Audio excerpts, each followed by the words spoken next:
still getting things sorted out a bit after the global IT outage involving CrowdStrike servers. It's impacted everything from businesses to airlines, leaving thousands of flights grounded. 3 years ago, this question would have gotten you laughed out of the room. Is United actually catching Delta? Not getting better, not closing some gaps here and there. Actually catching it on the numbers that matter, on the routes that matter, on the plane you're sitting in right now. Last time we asked whether United had become the cooler airline. It has. But cool was never the real fight. The real fight is money, and for 20 years, Delta had that fight locked up so tight, nobody else was even invited to the table. That's not true anymore, and the gap closing isn't a rumor. It's in the numbers. It's in the fleet orders. And it's in the one stat Delta really doesn't want you looking at too closely. Let's look at it. Start here. Last year, Delta made about $5 billion in profit. United made $3.5 billion. Sounds like a blowout. It's not. It's the closest these two airlines have been in over a decade. 3 years ago, United was trailing Delta by nearly 3 cents of profit on every dollar of revenue. That's a real gap. That's the kind of gap that doesn't close by accident. Today, that gap is down to about a penny. And this year, both airlines are telling investors to expect roughly the same profit margin. Let that sit for a second. The airline that used to be the industry's punchline is now guiding toward the same profitability as the airline that built the modern premium playbook. And here's the part that should actually worry Delta. United is doing this with more debt on its books and a credit card partnership worth a fraction of Delta's. Strip the credit cards out entirely, strip out the side businesses, the financial engineering, all of it, and United is closer than anyone in the industry to matching Delta purely on the strength of flying people well. That's not a fluke. That's a strategy, and it's the same one Delta ran a decade ago. Here's the thing about Delta's rise. It wasn't the wine list. It wasn't the lounges. It was one boring decision made back in 2010. Sell premium seats instead of giving them away. Delta used to hand out first class as a free upgrade to loyal flyers. Barely 10% of those seats were actually sold.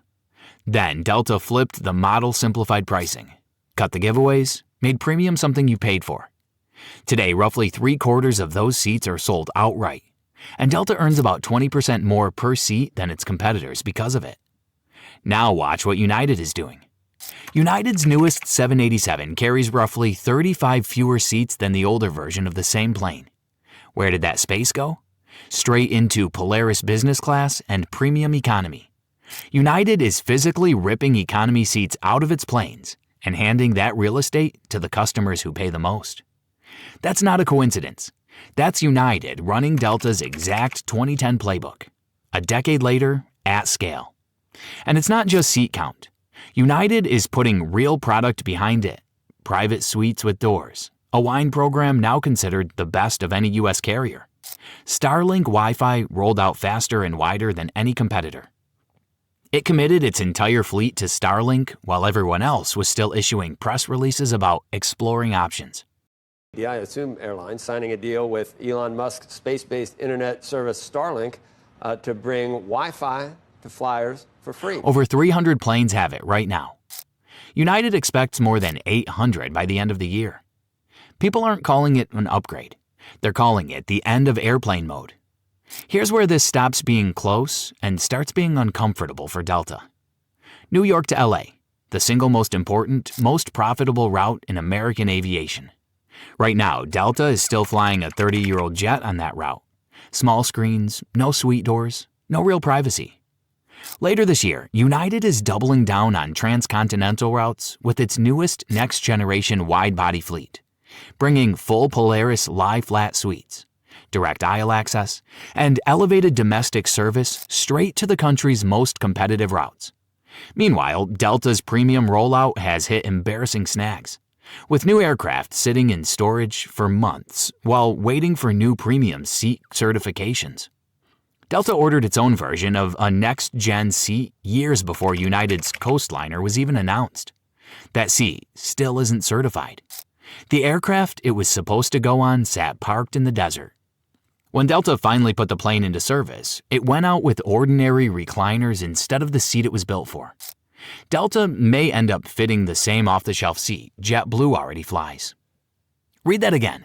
The company that invented the modern premium playbook might end up flying the same seat as a budget-adjacent carrier on its flagship route while United rolls out something purpose-built. That's not United closing a gap. That's United getting there first. So if United's product is catching up and the profit gap is shrinking, why does Delta still feel untouchable? Because on a good day, it is. Delta is the most on-time airline in North America. 5th year running. Nobody's touching that. But airlines aren't judged on good days. They're judged on bad ones. And that's where Delta's lead gets shaky. When something breaks, a storm, a system outage, Delta stays broken longer than it used to. The root cause is almost embarrassingly simple. Crew scheduling software that's too slow and too rigid for an airline this size. One delayed crew means an empty plane sitting at the gate, even with a pilot standing right there in the terminal. Add an ongoing contract dispute with pilots and a single weather delay can spiral into a stranded crew and a canceled flight the next day. You saw exactly how bad it can get during the 2024 CrowdStrike outage. Every airline got hit. Most were flying normally again within a day or two. Delta canceled over 7,000 flights across nearly a week. The final bill? Roughly $500 million, and a hit to its reputation that outlasted the outage itself. That's the crack in the armor. Delta built the best premium product and the most disciplined operation in the industry, and then built a crew system underneath it that can't hold up under pressure. United, meanwhile, is mostly just undoing damage it did to itself. Polaris launched strong in 2016, got quietly gutted by accountants who didn't understand why people drink more wine when it's actually good wine. And United has now spent over $150 million putting those cuts back.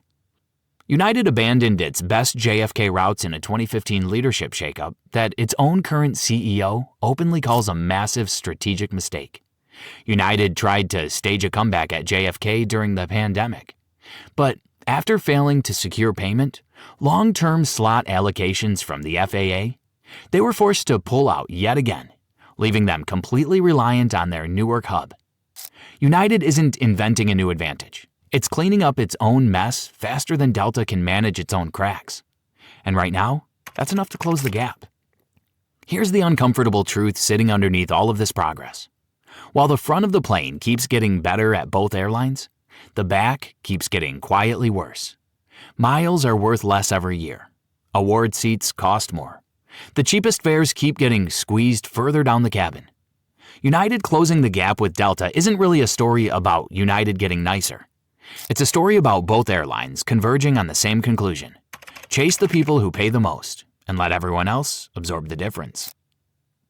United isn't the underdog anymore. It's running Delta's exact playbook, and the profit gap is closing faster than anyone expected. But while United and Delta fight over the lucrative American market, another global giant built an untouchable empire using an entirely different strategy. If you want to see whether it actually pulls ahead, that's a story worth sticking around for. Hit like, subscribe, and turn on notifications so you don't miss it when United either catches Delta or finally proves it can't.